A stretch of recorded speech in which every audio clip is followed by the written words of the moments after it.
Терминот здравствена писменост ги опфаќа знаењата и верувањата поврзани со здравствените проблеми. Повисоката здравствена писменост значи подобрена способност за спречување, препознавање и управување со здравствените проблеми. Писменоста за менталното здравје е сроден концепт кој се однесува на знаењата, верувањата и перцепциите за менталните нарушувања. Денес во приказна ќе говориме токму за писменоста за менталното здравје.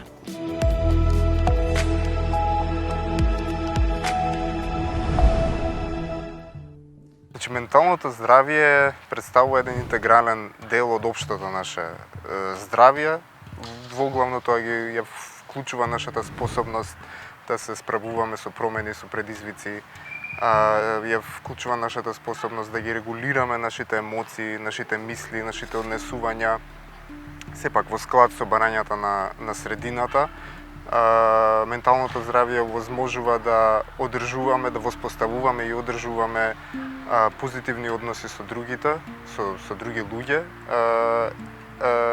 и да нудиме и придонес некаков кон нашата заедница и луѓето околу нас. Значи, на овој начин, ако го дефинираме менталното здравје, може би делува и многу сеопфатно и многу општо. Со тоа сакам да кажам дека менталното здравје представува не само отсуство на болести, гледаме и да одбегнуваме и така да го дефинираме, затоа што менталното здравје вклучува многу други аспекти кои делуваат на нашата добросостојба, кои се многу слојни, кои вклучуваат многу системи од нашето функционирање и се трудиме да со овој опис на менталното здравје да не биде тоа еден редукционистички пристап, туку да е посеопфатен, поинтегрален пристап за тоа што значи менталното здравје. Тука значи не зборуваме само за слабости, за симптоми, не зборуваме само за нарушување или тешкоти, туку исто така зборуваме и за нашите снаги, за нашите потенцијали, за нашите ресурси, што го представуваат или го овозможуваат и одржуваат нашето ментално здравје. Симптомите може да бидат многу индивидуални, значи да се разликуваат од поединец до поединец, од заедница до заедница, заради тоа што тука се вклучени бројни фактори кои го вклучуваат и нашето индивидуално функционирање, наши индивидуални карактеристики, но вклучуваат и фактори од нашата средина, првично нашата поблиска средина, па понатаму како што се развиваме и од нашата подалечна средина. И тука се вклучени многу од овие и предизвици и искуства со справување со овие предизвици, со достапните наши ресурси или нашите снаги, што може да ги прават овие знаци различни од човек до човек, но воглавно нешто што може да се забележи, нешто што вака често се јавува, се промените со спиењето, значи одредени периоди на проблематичен сон, на нарушен сон, на нарушен апетит, може на промени во расположението да се јават, на некоја подолготрајна напнатост, што е малку невообичаена можеби за нас. И воглавно во моментот често што го забележуваат луѓето е кога ќе започнат да делуваат на начин кој што не им е типичен како претходно, например да имаат послаби постигнувања со учењето кај помладите или на работа. Тоа е еден од многу бројните фактори кои може да влијаат на менталното здравје и сепак е обид или начин кај што одредени луѓе се обидуваат и да се справат со одредени тешкоти со кои што се соочуваат. Некогаш имаме и разбирање дека и користењето на вакви супстанци, например, дава некое различна состојба, различно расположение, некогаш не одделува од моменталните стресори, но воглавно кога зборуваме за овие супстанции има голем негативен подолготраен ефект и општо некогаш и одложување на справувањето со одредени предизвици со кои што се соочуваме и може да носи различни последици или сега на односите со другите, со нашите блиски, знае да се прелеваат овие проблеми кон другите луѓе, знае да ни влијае на нашето соматско здравје, така да овој начин на справување општо го нарекуваме како еден неефикасен начин на справување или со овој тип на негативни последици. Направи глобална промена искуството со вирусот COVID и со пандемијата. Гледаме дека донесе и некоја прилика да често почнува да се зборува за оваа тема.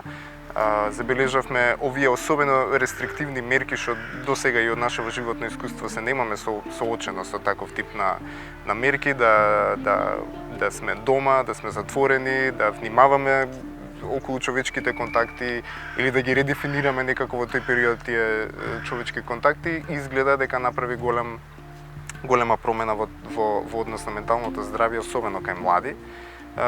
На клиниката спроведовме и истражување токму во тој краток период после пандемијата, каде што се забележа дека се појавил раст на особено на депресивноста и анксиозноста кај младите и пад на квалитетот на животот кој они си го изјавуваат, но исто така и кај родителите.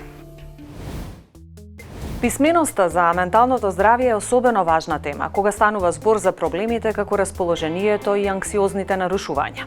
Ајде заедно да погледнеме што знаеме за тоа.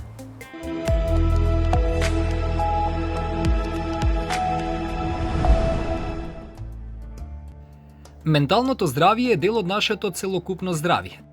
Менталното здравје е исклучително значајно, исто како и физичкото здравје. Нели спаѓа во оној дел на генерално здравје, на општото здравје за нас. И исклучително е значајно да се зборува и да се размислува за него заради тоа што значи како многу за нас како луѓе. За тоа како ќе функционираме, за тоа како ќе се однесуваме, како ќе воспоставуваме релации со другите луѓе. Кога ние се чувствуваме добро, правиме и другите да се чувствуваат добро. Кога сите се добри, ние сме добро. Така да никако исклучително е значајно да се размислува и на општото ментално здравје и на личностното ментално здравје. Свесноста за менталното здравје е исклучително важна. Последниве години навистина интересот за поимот ментално здравје се интензивира и разбирливо заради сите оние случувања што ги имавме со пандемијата, што е за поздравување бидејќи менталното здравје е практично нашето секојдневно живење. Она како ние функционираме во секојдневието, колку ги реализираме сопствените потенцијали, колку успешно комуницираме со околината. Сето тоа е одраз на нашето ментално здравје. Во 1997 година, за прв пат во светската јавност научно е употребен терминот писменост за менталното здравје. Терминот во себе ги интегрира способноста за препознавање на особеностите на поединечни ментални растројства или различни видови психички тешкотии, знаењата и верувања за факторите на ризик и за причинителите, знаењата и верувања на стратегиите на самопомош, знаењата и верувања за професионалната помош, ставови кои го поттикнуваат препознавањето и барањето соодветна помош и знаења за барањето информации поврзани со менталното здравје. Самото ментално здравје е еден мултифакторен феномен кој што практично ги опфаќа и нашите социјални аспекти, и нашите психолошки аспекти, и нашиот емоционален живот и практично една целина. Истражувањата за писменост на менталното здравје на светско ниво укажуваат на интересни сознанија. Имено жените покажуваат поголема писменост за менталното здравје и подготвеност да побараат професионална помош. Дополнително, повисокиот степен на образование создава можности за континуиран развој на различни видови писменост, вклучително и писменоста на менталното здравје. Фактите говорат дека психолошката писменост е клучна како фактор за барање професионална помош. Согласно Организацијата за економска соработка и развој, 5% од работоспособното население страда од сериозни психолошки проблеми, додека 15% покажува умерени форми на ментално растројство. СЗ утврди дека повеќе од 25% од луѓето развиваат едно или повеќе ментални растројства за време на својот живот. Нарушеното ментално здравје генерално функционира на целокупното наше однесување, на целокупниот наш живот се однесува. Генерално, кога е нарушено менталното здравје, нарушена сонот, нарушени се односите со другите луѓе. Имаме нарушувања во исхрана и телесни нарушувања, булки во стомак, булки во различни делови од телото, проблеми со дишење, срцеви проблеми. Многу од физичките проблеми се поврзани со менталното здравје и со тоа како функционираме во секојдневниот живот. Депресијата, анксиозност, самоповредувачки мисли и насилството се драматично зголемени. Оваа состојба е загрижувачка, особено по ковид кризата, покажало истражувањето на клиниката за психијатрија и УНИЦЕФ. Ковидот беше, таа цела состојба на пандемија, беше случување кое што претходно никој од нас не го доживел, не го искусил како искуство, затоа што се работи за екзистенцијална криза, која што беше исклучително интензивна и долго траеше. И кризи од тој тип секако дека влијаат кај индивидуите. Она што се случи е дека самите личности, заради тоа што долго траеше пандемијата, голем дел од луѓето ги исцрпеа капацитетите за справување и тоа придонесе за појава на различни симптоми, особено се зголеми анксиозноста, се зголеми депресивноста, паничните напади и да кажеме тоа е она што првично се случи. Нефункционалноста, неможноста за справување со стрес, појава на различни емоции интензивни заради тоа што и стравот беше голем, дали ќе преживееме, меѓутоа и голем број луѓе беа изложени на загуби на блиски луѓе, смрт, болести и така натаму. Ковид пандемијата на површина истакна многу аспекти поврзани со менталното здравје, но и придонесе да се размислува поактивно за разбивање на стигмата поврзана со менталното здравје. Сега сме во една посткризна состојба, каде што на некој начин сите и на ниво на и светот, и општествата, а и личностите сами индивидуално се на некој начин опоравуваат, се уште сме во тој процес на опоравување и враќање во некаква нова нормалност. За општата популација генерално почна повеќе да се зборува по ковидот заради тоа што многу се изолиравме, многу луѓе ги изгубија своите блиски, исто така постоеше стравот од зараза и од сите последици кои може да дојдат со тоа, така да исклучително се промени тоа како го гледаме менталното здравје и колку всушност тоа е значено и колку влијае на сите нас. Менталното здравје влијае на тоа како човекот размислува, чувствува, дејствува и се однесува во секојдневниот живот. Покрај тоа, менталното здравје влијае на способноста да се справиме со стресот, да ги надминеме предизвиците и да градиме односи со другите луѓе околу себе.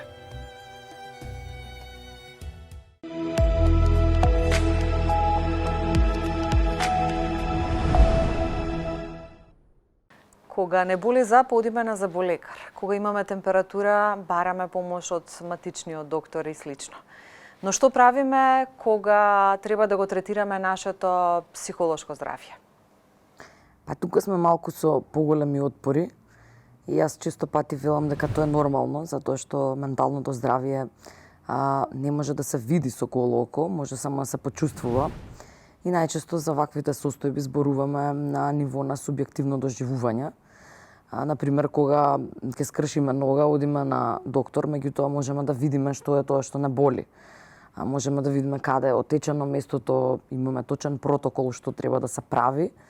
Кога зборуваме за менталното здравје, малку е покомплексно, затоа што е апстрактен поим, не е нешто што е видливо. Меѓутоа е нешто кое што може да се почувствува и така како знае да влијае на квалитетот на секојдневието. Имам впечаток дека за физичкото здравје, како што и вие нагласувате, се грижиме малку повеќе отколку за нашето ментално здравје. Во состојба сме да прифатиме мобинг на работа, психичко злоставување од другите, да не реагираме. Но што тоа ќе направи доколку навистина не превземеме нешто за нашето ментално здравје? Па може да ни го наруши физичкото здравје, затоа што едното со другото се поврзани. Ние не можеме да го, кога зборуваме за една комплетна добро состојба кај луѓето, зборуваме за повеќе аспекти, значи зборуваме за телесен аспект, ментален аспект, емоционален аспект, спиритуален аспект. И ако било која од овие компоненти ни заостанува, потребно е да се посвети внимание на неа. Така што затоа е потребно да обрнеме внимание на менталното здравје. И покрај тоа што темите поврзани со менталното здравје на нашето поднебје станаа позастапени по пандемијата со ковид. Јас до некаде тоа и го оправдувам, земајќи во предвид нашата историја како народ, нашата цивилизација и нашиот развој горе-доле кој што постоел во историјата. За мене како психотерапевт е прифатливо што луѓето чувствуваат отпор и потребно е малку повеќе време да едуцираме и објаснуваме со цел да поттикнеме да се грижат за менталното здравје. По таа насока, колку е важна писменоста за менталното здравје? Дали ние се уште сме област каде што таа писменост е ниска? Зависи од генерациите. Јас секогаш зборувам дека тоа е многу предетерминирано од возраста на луѓето за кои зборуваме. Сметам дека младите генерации, помладите генерации дефинитивно се доста информирани.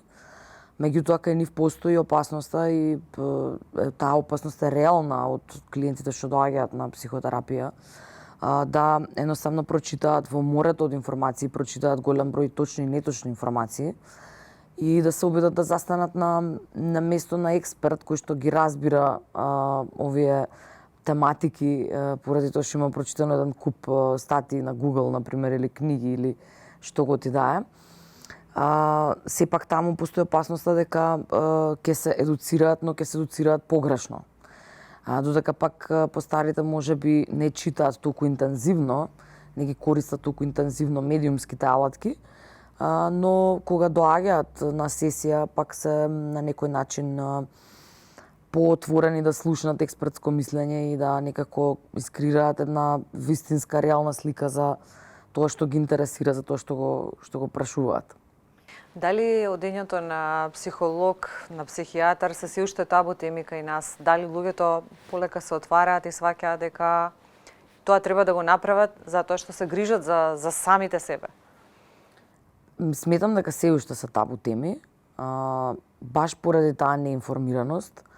Луѓето се уште сметаат дека на психолог одиме кога не сме добри со паметот, за жал. Јас поради тоа и секогаш нагласувам дека психотерапевтите работат со здрава категорија на луѓе, значи ние работиме со здрави луѓе, а не работиме со луѓе кои што имаат состојби што се на ниво на ментална болест. И затоа е многу важно да го препознаат својот здрав капацитет и на него да работат. Се уште имам впечаток дека не знаеме да разликуваме проблеми со менталното здравје и ментални заболувања, односно ментална болест.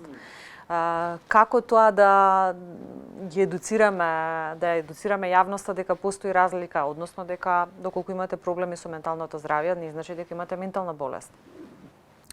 За мене број еден приоритет е нешто што им го споделувам на клиентите да не гуглаат. Било кое прашање што го имаат поврзано со нивното ментално здравје да го запишуваат некаде на страна кога ќе дојдат да ме прашуваат. Значи, секогаш сум отворена да им одговорам на прашањата, дури и на Вибер кога ми пишуваат. Значи, јас не одбивам никого на таа тема. Тоа е еден аспект. Друг аспект е да ние малку посветиме внимание на тоа да нормализираме одење на терапевт, затоа што и ние како терапевти си имаме своји терапевти. Број еден приоритет ми е да не на клиентите да не гуглаат, тоа секогаш им го кажувам на сесиите, затоа што така за состојбите креираат слика дека се болести. Кај нас често пати е срамота да плачеш, да те видат дека ти е тешко, срамота е да кажеш дека имаш траума кога некој ти починал или кога си се разделил со некој. Срамота е ако е машко да се пожали дека чувствува така. Како тоа да го разбиеме, дека не е срамота да се зборува за чувствата, не е срамота да се разговара за емоциите, туку треба сите ние да научиме, да ги управуваме, да препознаваме кога што е со цел да го контролираме, да го менаџираме. Мислам дека за тие елементи во психотерапија ги викаме интроекти или културолошко наследство во воспитувањето. Може би ќе ни треба малку повеќе време, затоа што потребно се малку променат генерациите, бидејќи тие воспитувања се дел од едни родителски стилови кои повеќе припаѓаат на други времиња и самите тие родителски стилови искреирале луѓе кои едноставно имаат проблем да бидат ранливи, имаат проблем да заплачат, особено мажи, да покажат слабост и така натака. И сметам дека денешните родители и модерното родителство во голема мера тежно е кон тоа да уважи емоција, да дозволи на дете да се расплаче, да покаже ранливо, да покаже слабост. Така што сметам дека резултатите на промените во родителските стилови допрва ќе ги чувствуваме во годините што доаѓаат. Колку е важно родителите да го препознаат тој развој на емоции кај децата, социјалната интелигенција, емоционалната интелигенција, како да ја изнегуваат и да овозможат во суштина детето да се развива правилно, а не да го угушуваат? Па за мене тоа е број еден. Значи, ако вие успеете да израснете и да воспитате дете кое успешно препознава и зборува за емоции, вие сте завршиле можеби 80% од работата.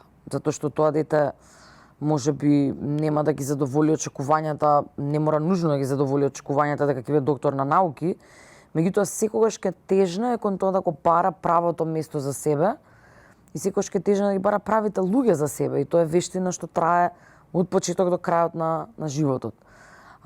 Така да семејства кои што, особено партнери кои што имаат отворена комуникација, кои што отворено зборуваат за емоции меѓу себе, се семејства во кои што растат деца што не се срамат да зборуваат за своите чувства и што им помагаат и на другите да зборуваат за тоа како се чувствуваат.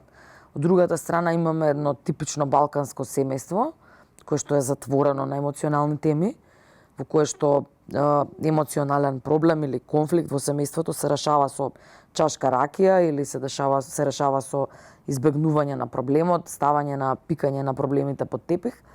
Така да, таквите семејства, во таквите семејства децата немаат од каде да научат како да зборуваат отворено. И они самите најчесто прераснуваат во индивидуи кои се затворени на емоционален план. Колку е значајна менталната хигиена? Што всушност е менталната хигиена? Менталната хигиена е буквално, по мене, најдобро би опишала како свесност за сопственото ментално здравје и проверка на тоа што мене ми се случува во моментот. На почетокот на овој процес потребно е да кажеме повеќе време да се ние спознаеме себе и да ние научиме што нас ни прија и што не ни прија и што одговара за нас и што не одговара. Но со тек на време сите тие, да кажам, нешта ни доаѓаат природно. Значи тоа е еден принцип, да кажам, една навика да човек зборува сам со себе и да проверува што му се случува. Без разлика на тоа како се чувствува, дали дошол период во кој што се чувствувам потажно или во кој што имам потреба да се повлечам или ме мачат некои прашања, не можам да спијам добро навечер. Да едноставно јас го имам капацитет да проверам искрено сама со себе што е она што ми се случува и дали јас ова можам навистина сама да го менаџирам или ми треба да побарам помош од стручно лице. Колку светот би бил подобар доколку сите ние покажеме поголема грижливост кон нашето ментално здравје? Многу подобар, дефинитивно многу подобар. Би кажала, можеби не можам да зборувам за целиот свет, но можам да тврдам дека барем нашата држава би била многу подобра, затоа што секој пат кога се грижиме за менталното здравје, овозможуваме да самите ние како индивидуи застанеме на вистинското место за нас, а потоа и да ги ослободиме останатите места, да во нив влезат личности кои што се соодветни за тие места. Анализирајќи некои податоци, видов дека жените се често поотворени да признаат дека имаат проблеми со менталното здравје и да превземат нешто, односно се пописмени, за разлика од мажите. Има ли некоја вистина во овие податоци? За жал да, за жал има вистина, вклучително и жените се и поотворени да посетуваат психотерапија. По мене ова не се должи на никаква разлика во биолошкиот организам или во биолошките карактеристики, туку е чист предмет на воспитување, на домашно воспитување. За жал на нас како жени многу ни е подозволено да покажеме слабост, дури и се бара од нас да покажеме ранливост, пошто нели тоа е она стереотипна женска карактеристика. Жената е нежна, жената е ранлива, жената е топла, жената е мила, жената негува, жената искажува љубов и вербално и секако. Додека од мажот се бара да биде строг, да биде цврст, да биде силен, да биде стабилен, да го носи целиот товар на семејството, да биде карпа на која секој може да се потпре. Така да самото воспитување, начинот на кој што ние ги растеме нашите деца, дури ако го погледнате во семејства каде што има момче и девојче, се бележите дека момчето е воспитувано на еден начин, девојчето на друг. Така да и едноставно момчето се идентификува со таа улога на маж и дека тие карактеристики мора да ги поседува и тоа однесување за да може да се идентификува себе како маж. Затоа што ако почне да се чувствува поинаку, онда би требало да се идентификува со жена и да излезе од сопственото место, што е многу поразително, затоа што токму поради тие воспитувања ние имаме зголемен процент на кардиоваскуларни нарушувања кај мажите. Мажите и на глобално ниво живеат пократко од жените. Имаме зголемен процент на суицид кај мажите. Така што сето тоа оди во насока на отежнување на процесот на работа на менталното здравје и грижа за менталното здравје и кај едните и кај другите. За крај, живееме сите во динамично време во кое што си наметнуваме бројни обврски, тоа влијае стресно врз нас. Како да научиме, кои се вашите препораки за тоа да превземеме поголема грижа и да препознаеме кога имаме проблем за менталното здравје, дека треба да најдеме решение? Јас би рекла дека во ова време и во овој свет луксус е да имаш време за себе. Луксус е да имаш 10, 15, 20 минути, половина час во денот во кој што не комуницираш со никого, не го држиш телефонот, туку седиш сам со себе и мируваш. По мене тоа време е клучно за да се препознае што е она што се случува во нас. Кога живееме во динамични времења, ние имаме константна потреба да трчаме, да грабаме, да одиме напред, што викам јас во шеста брзина. И сето тоа, целиот тој начин на живење, нас не трга далеку од себе и од она што е наша човечка природа. Секој пат кога ние се враќаме кон себе и учиме како да проаѓаме време сами со себе, без никого околу нас, без зависност од партнерска релација, без зависност од семена релација, пријатели, работа и така натака, да имаме едни чисти минути во денот кога сме сами со себе и кога можеме да провериме што е тоа што се случува, тоа е нешто кое што е најздраво да се практикува со цел да се превенира било какво ментално нарушување.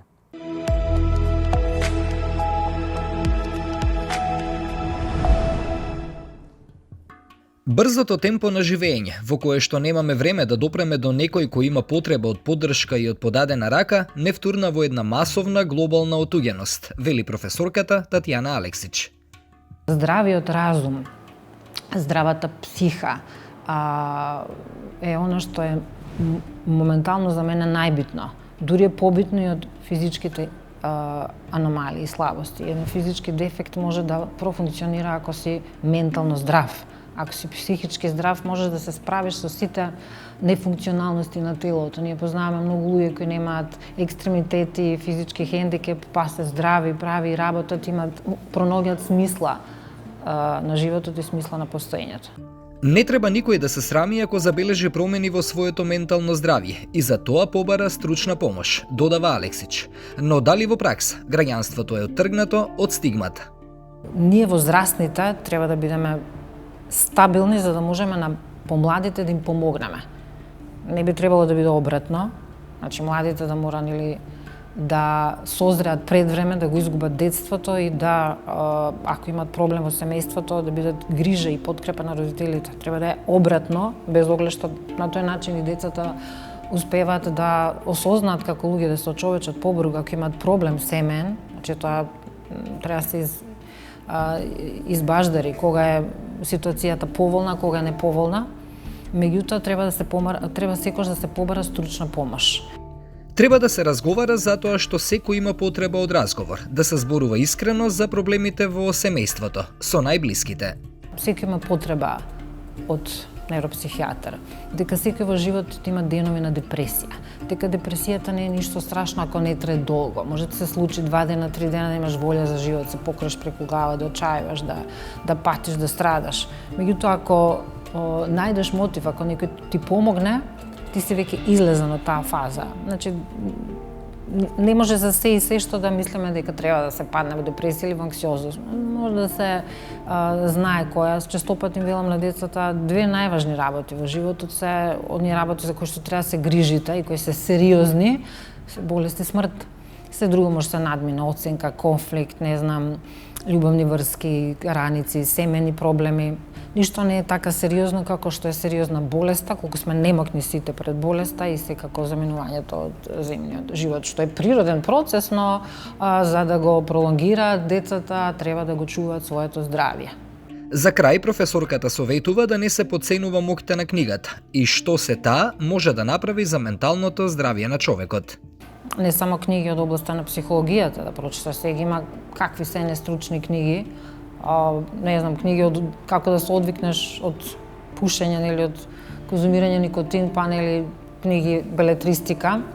Доволно еден Достоевски да се прочита, па да влезеш во психологијата на карактерите, нели со неговите циклуси, злосторство и казна или идиот или било кој од тие негови книги, Коцкар, кои што укажуваат на тие психолошки моменти низ кои самиот автор поминувал и каде што постојано го праќа императивот дека само љубовта може да не спаси, дека таа е единствениот императив и нешто кое може човештвото да го излече од една општа анксиозност и апатија, зашто човек кому е тешко, кога некој ќе му подаде рака, а тоа е љубов, ќе се извлече. Значи, на нас не недостасува комуникација, разговор. Сите ние мора да прифатиме дека времето во кое живееме е премногу динамично. Во разни животни фази сите може да имаме добро ментално здравје. Но, зголемената изложеност на стрес може сериозно да влијае врз нашето ментално здравје. Токму и затоа писменоста за менталното здравје е важна. Неопходни се стратегија, програми и политики за менталното здравје.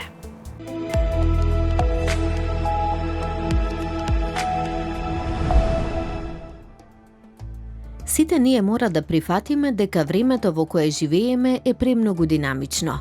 Во разни животни фази сите може да имаме добро ментално здравје, но зголемената изложеност на стрес може сериозно да влијае врз нашето ментално здравје.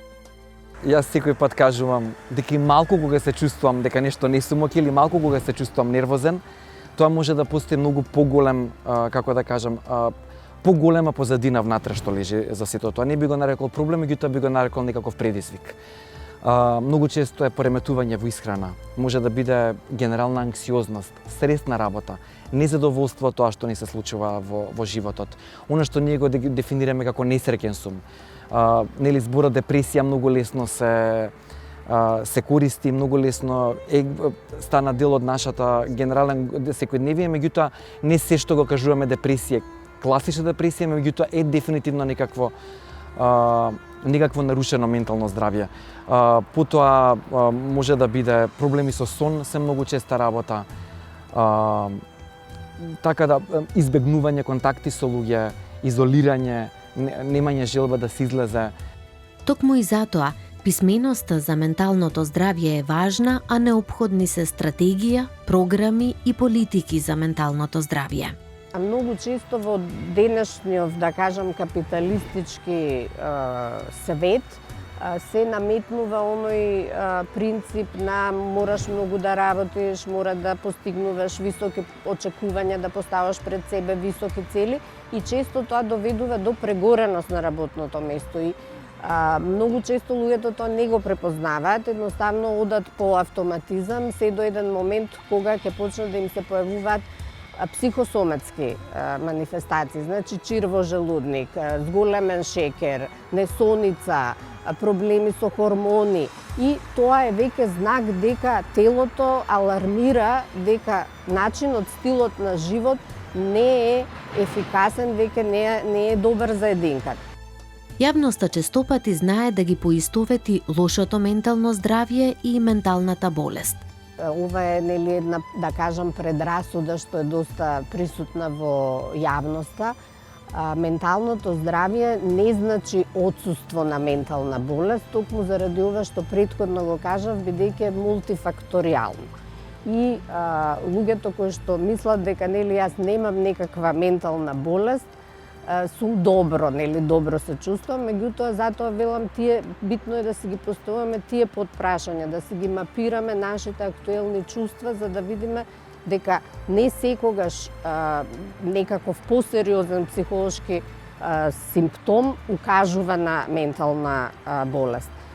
Практично ние менталното здравје секојдневно преку нашето функционирање си го потврдуваме. Тоа е процес, не е фиксирана состојба, ако сум еднаш ментално здрав дека цел живот ќе бидам. Секој од нас минува секојдневно низ различни кризи, низ различни периоди што бараат адаптација, бараат примена на поинакви пристапи и стратегии и слично. Некако ментална болест многу самиот поим некако чудно барем мене ми звучи и не е нешто што сакам да го користам, заради тоа што никако не се работи за ментална болест, туку се работи за некакви нарушувања во функционирањето и однесувањето. Така да, доколку зборуваме за тие нарушени функционирање на генералната наша психологија и на целокупното здравје, многу се разликува од нарушено само ментално здравје, заради тоа што сите ние во даден момент имаме нарушено ментално здравје, меѓутоа тоа не значи дека сме целосно препуштени, дека стануваме невротични или психотични. Така да менталното здравје може да се гледа како само еден начин на функционирање во секојдневието. Затоа е неопходно разбирањето дека може да имаме лошо ментално здравје, но во исто време да немаме диагностицирано ментално заболување. Менталното здравје не е само отсуство на ментално нарушување, туку е состојба на психички мир и задоволство. Се однесува на когницијата, однесувањето и емоционалната благосостојба на една личност.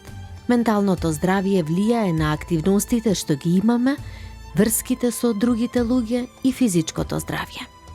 Менталното здравје влијае кога е нарушено, влијае на нашето секојдневно функционирање. Ние потешко ги реализираме нашите работни задачи, потешко комуницираме со околината, потешко се справуваме со стресот, се појавува психосоматика, значи почнуваат и некои здравствени проблеми да не се случуваат, телесни. И сето тоа не прави да имаме чувство дека не сме како што сме биле порано, дека не сме доволно ефективни, ефикасни.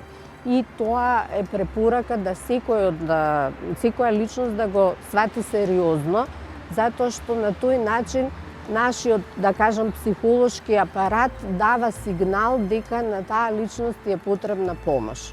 И затоа е многу важно да се следат тие симптоми, значи како се чувствувам, да си правиме лични проверки, за да можеме, кога ќе препознаеме дека нешто се случува, да си побараме помош и поддршка. Лицата со добро ментално здравје се среќни, емоционално стабилни, имаат самодоверба, задоволство, оптимизам. Тие се сигурни, лесно се адаптираат и успешно функционираат. Факторите во животот на една личност, како што се одредени настани или физички фактори, влијаат врз менталното здравје. Да се грижиме за ментално здравје значи да уживаме во животот, односно да знаеме да создадеме баланс помеѓу активностите и одговорностите во нашите животи.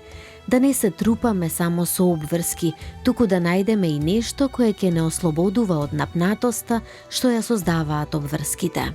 На менталното здравје влијаат сиве овие фактори кои што на некој начин го сочинуваат. Значи, многу е битна нашата комуникација, како ние во нашите релации, во нашите врски се реализираме себе, колку сме изолирани, односно колку сме социјално активни. Влијаат и некои индивидуални карактеристики кои што се нешто што е генетска предиспозиција, нешто што го носим секој од нас со своето потекло. Исто така влијаат социјалните фактори.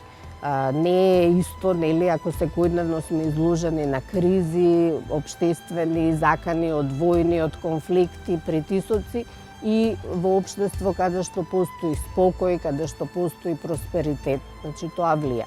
Влијае и економската состојба како фактор. Ако ние секојдневно се бориме за преживување, сме во сиромаштие, ако сме во некаква добро состојба, секако дека тоа и такако влијае благопријатно. А ако забележуваме дека сме перманентно изложени на стрес, дека тој стрес ги исцрпува нашите капацитети, се чувствуваме преморени, не успеваме да завршиме, имаме промена во емоциите, значи сме поплачливи, сме поизолирани, немаме комуникација, тоа се први сигнали дека нашата добросостојба, а тоа е целокупното ментално здравје, е нарушено. Менталното здравје е важно во секоја фаза од животот, од детството и адолесценцијата до зрелоста. Проблемите со менталното здравје се чести, но има достап на помош и поддршка. Луѓето со проблеми со менталното здравје може да се подобрат и многумина целосно и закрепнуваат. Според проценките на Светската здравствена организација, околу 1 милијарда луѓе имаат ментално растројство и секој секаде може да биде засегнат. Депресијата е водечка причина за инвалидитет ширум светот и е главен придонесувач за севкупниот глобален товар на болести. Ризичното однесување, значи злоупотреба на психоактивни супстанции, алкохол, дрога, тоа е показател дека менталното здравје е нарушено и бара работа и бара потреба од помош и поддршка. Првите знаци на нарушување и проблеми со менталното здравје најчесто се појавуваат веќе во детството и адолесценцијата, а доколку не го добијат потребното внимание, односно третманот, може да имаат и значително влијание врз остатокот од нивниот живот. Психолозите препорачуваат стратегии како да бидеме свесни за емоционалната болка и како да ја управуваме, но и да не се потиснуваат негативните чувства.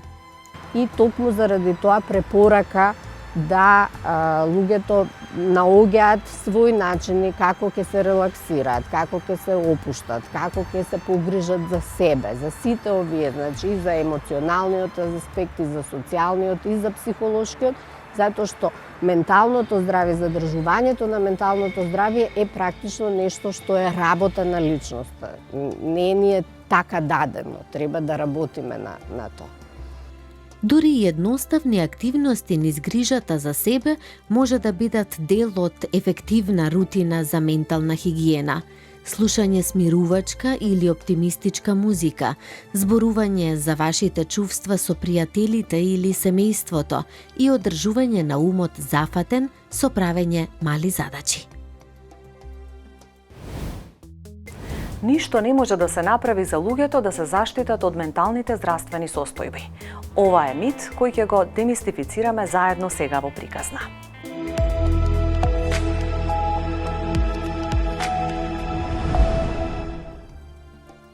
Ништо не може да се направи луѓето да се заштитат од различни ментални здравствени состојби. Ова е мит. Факт е дека постојат многу фактори кои може да се искористат за да се заштитат луѓето да не развијат проблеми со менталното здравје, вклучително зајакнување на социјалните и емоционалните вештини, навремено барање помош и поддршка, развивање на семејни односи кои се поддржувачки, топли, полни со љубов и разбирање, како и создавањето на позитивна училишна средина и образци на здрав сон. Способноста да се надминат потешкотиите е комбинација на заштитни фактори.